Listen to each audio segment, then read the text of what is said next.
Hello friends, welcome to Vamja education. આ વિડીયોમાં આપણે જોવાના છીએ ધોરણ 4 વિષય આસપાસ એટલે કે પર્યાવરણ, જેમનું એકમ નંબર 14મું છે રાજુનું ખેતર, જેમનું આપણે સ્વાધ્યાયના ક્વેશ્ચન આન્સર એટલે કે તમે એમ કહી શકો કે ટેક્સ્ટબુકના પ્રશ્ન જવાબ જોવાના છીએ।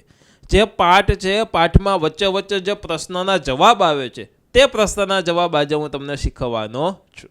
ઓકે, ચાલુ કરતાં પહેલાં જો તમે આ ચેનલને સબસ્ક્રાઇબ ના કરી હોય તો સબસ્ક્રાઇબ કરીને બેલ આઇકન દબાવી શકો છો, વિડીયોને લાઇક કરી શકો છો તથા તમારા ફ્રેન્ડ સાથે વિડીયોને ચોક્કસથી શેર કરી શકો છો। ચાલો ફટોફટ આપણે સરસ રીતના વિડીયોની શરૂઆત કરી દઈએ।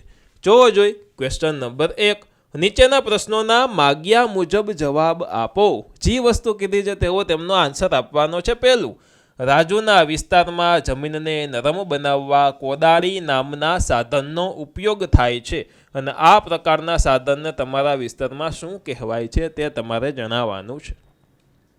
હવે મિત્રો, જ્યારે તમારે આન્સર લખવાના હોય, હું જ્યારે સાઈડમાં ઊભો હોય ત્યારે તમારે વિડીયોને પોઝ કરી દેવાનો, એટલે કે સ્ટોપ કરી દેવાનો, ત્યારે તમારે જોઈ અને એમાંથી ક્વેશ્ચનના આન્સર લખી લેવાના અથવા તો સ્ક્રીનશોટ પાડી લેવાનો હો। તો જોઈએ, કોદાળી છે, કોદાળીને તમારા વિસ્તારમાં શું કહીએ તો કે જમીનને નરમ બનાવવા માટે સાધનોમાં અમારા વિસ્તારમાં કોદાળી કહે છે અને તે ઉપરાંત હળ, દાંતી, રાપ જેવા સાધનોનો પણ ઉપયોગ કરવામાં આવે છે। ક્વેશ્ચન 2, ખેતર ખેડવા પ્રાણીઓ સિવાય બીજી કઈ રીતનો ઉપયોગ થાય છે ચર્ચા કરો। હવે તો ટ્રેક્ટરની મદદથી ખેતર ખેડાય છે, પ્રાણીઓનો ઉપયોગ બહુ ઓછો થઈ ગયો છે। તો કે ખેતર ખેડવા પ્રાણીઓ સિવાય ટ્રેક્ટરની મદદથી પણ ખેડી શકાય છે, ટ્રેક્ટરનો હેલ્પ કરી અને ખેતરને ખેડી શકાય છે। પ્રશ્ન 3, તમે ખેતરમાં કયા કયા પાક જોયા છે? જવાબ તેમનો, અમે ખેતરમાં કપાસ, મગફળી, તલ, ઘઉં, શેરડી, એરંડા તેમજ શાકભાજી ઉગેલા જોયા છે। શાકભાજી વગેરે પાકો અમે જોયેલા છે। ચોથો પ્રશ્ન, રાજુ પિતાને ખેતરમાં મદદ કરે છે, શું તમે ઘરના વડીલોને તેમના કામમાં મદદ કરો છો?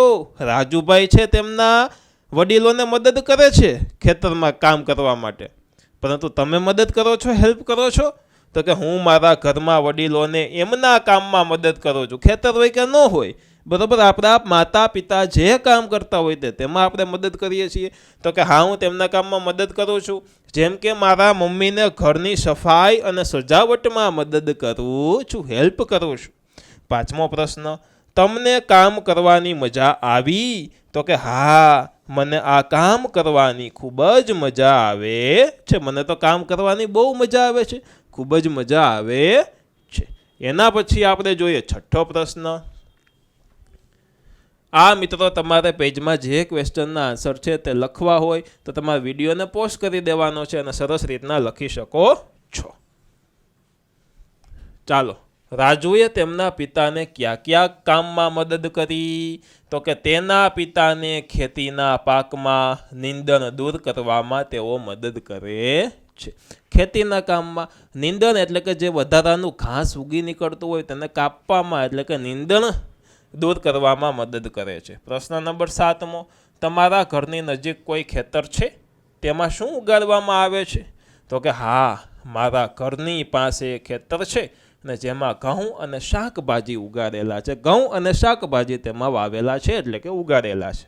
8મો પ્રશ્ન, રાજુના પિતા ડુંગળી ટ્રકમાં ભરી અને બજાર લઈ જાય છે, જો રસ્તા બરાબર ન હોય તો ફળો અને શાકભાજી એક જગ્યાએથી બીજી જગ્યાએ કેવી રીતે લઈ જવાય? જો રસ્તા બરાબર ન હોય તો એક જગ્યાએથી બીજી જગ્યાએ ફળો અને શાકભાજી કેવી રીતના લઈ જવા? તો કે જ્યાં પાકા રસ્તા ન હોય ત્યાં ફળો અને શાકભાજી બળદગાડાની મદદથી લઈ જવામાં આવે છે।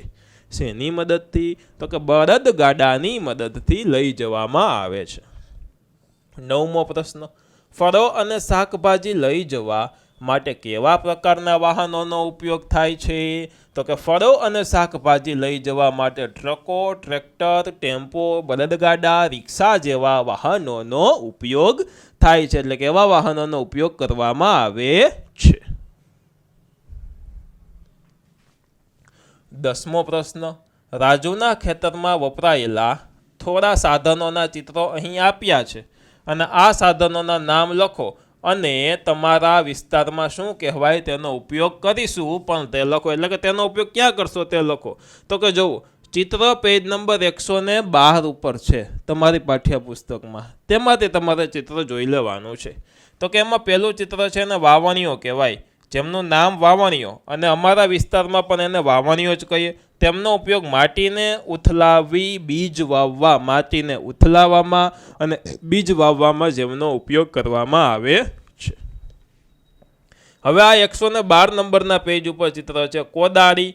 તો કે એ છે કોદાળી નામ, અને અમારા વિસ્તારમાં કોદાળી કહેવાય, જેમનો ઉપયોગ માટીને પોચી કરવા માટે. એમના પછી ઇલીજ, એનો ઇલીજનો ઉપયોગ છે. અમારા જગ્યાએ ઇલીજને દાતરડું કહીએ, ઇલીજ નથી કહેતા, એને દાતરડું કહેવામાં આવે છે અમારા વિસ્તારમાં, જેનો ઉપયોગ શાકભાજી કાપવા માટે કરવામાં આવે છે. પ્રશ્ન નંબર 12, તમારા વિસ્તારમાં કયા કયા પાક લેવામાં આવે છે તે લખો. તમારા વિસ્તારમાં કયા કયા પાક ઉગાડવામાં આવે છે એટલે કે લેવામાં આવે છે તે વસ્તુ આપણે લખવાની છે. તો ચાલો લખીએ. તો કે અમારા વિસ્તારમાં ઘઉં, મગફળી, તલ, શેરડી, ચણા, રાઈ તેમજ વરિયાળી, જીરું, શાકભાજી વગેરે પાકો લેવામાં આવે છે. લેવામાં એટલે કે વાવવામાં, ઉગાડવામાં આવે છે. તો એ પણ આપણે લખી દીધા.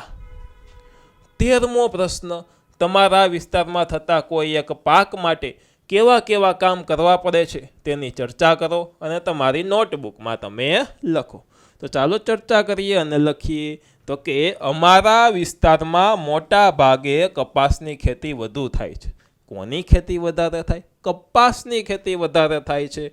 અને તેના માટે સૌ પ્રથમ જમીન ખેડી અને તેનામાં કપાસિયા રોપવામાં આવે છે, અને પછી પાણી પીવડાવવામાં આવે છે. થોડા સમય પછી બીજ અંકુરિત થાય છે. જમીનમાં પાક જેમ મોટો થાય તેની સાથે વધારાનું ખડ એટલે કે ઘાસ પણ ઉગી નીકળે છે, ઘાસ ઉગે છે. અને આ વધારાના ઘાસને દૂર કરવું પડે છે, અને જેને નિંદણ કહેવામાં આવે છે. જમીનની પાકની વધુ ઉપજ માટે ખાતર નાખવું પડે છે, અને કપાસના છોડ મોટા થાય તો તેના પર કાળા આવે છે, અને તેમાં કાળા આવે અને જેમાં રૂ પ્રાપ્ત થાય છે. પછી શું થાય? રૂ પ્રાપ્ત થાય છે. અને આ કાળા એટલે કે રૂ છોડ પથ્થરથી વીણવામાં આવે છે, છોડ પરથી વીણવામાં આવે છે, અને તેમાંથી રૂ છૂટું પડી અને તેની ગાંસડી બાંધી અને ટ્રેક્ટર કે ટ્રકની મદદથી માર્કેટિંગ યાર્ડ સુધી ખેડૂત તેને પહોંચાડે છે. વિડીયોને પોઝ કરીને તમારે લખવું હોય તો તમે આ ક્વેશ્ચનનો આન્સર લખી શકો છો. આની સાથે સાથે મિત્રો આ એકમનું એટલે કે આ પાઠના જેટલા પ્રશ્ન જવાબ હતા એ પૂરા થાય છે. તમે ટેક્સ્ટબુકમાં પ્રશ્ન જવાબ જોશો તો બધા જ આવી ગયા હશે. આશા રાખું છું કે તમને ગમ્યા છે અને તમે વિડીયોને લાઇક પણ કરી દીધું છે. જો તમે હજી સુધી વિડીયોને લાઇક નથી કર્યો તો ચોક્કસથી અત્યારે જ વિડીયોને લાઇક કરી દો. ચેનલમાં નવા હોવ તો સબસ્ક્રાઇબ કરીને બેલ આઇકન દબાવો, તથા આ વિડીયોને તમારા ફ્રેન્ડ સાથે તમે શેર કરો. જો કાંઈ વસ્તુ તમારે લખવાની બાકી રહી ગઈ હોય તો તમે વિડીયોના પાછળ લઈ જઈ અને ત્યાંથી લખી શકો છો. પરંતુ એક બીજી રસ્તો પણ હું તમને કહું, ડિસ્ક્રિપ્શનમાં આપણા ટેલિગ્રામ ચેનલની લિંક છે, ત્યાંથી તમે ટેલિગ્રામમાં જોઈન થઈ જાજો. તેમની અંદર આમની PDF મૂકવામાં આવશે. ઘણા લોકો એમ કહે છે કે સર તમારા વિડીયો ખૂબ સરસ હોય છે, તમે અમને વોટ્સઅપમાં મોકલો. તો વોટ્સઅપમાં તમારે વિડીયો જોતા હોય તો હું મોકલું જ છું, પરંતુ એના માટે આપણું વામજા એજ્યુકેશન નામની એક ચેનલ છે વોટ્સઅપમાં, જેની લિંક ડિસ્ક્રિપ્શનમાં આપેલી છે. તેમાંથી તમારે જોઈન થઈ જવાનું ચેનલમાં, અને ફોલો બટન એમાં દબાવી દેવાનું, એટલે તમને વોટ્સઅપમાં પણ વિડીયો મળતા જશે. અને હા, તમારા ધોરણનો કોર્સ ખરીદવા માટે પ્લે સ્ટોરમાંથી વામજા એજ્યુકેશન એપ્લિકેશન ડાઉનલોડ કરો. મળીએ છીએ સરસ મજાના બીજા નવા વિડીયો સાથે. ત્યાં સુધી આવજો. Bye bye. ધન્યવાદ.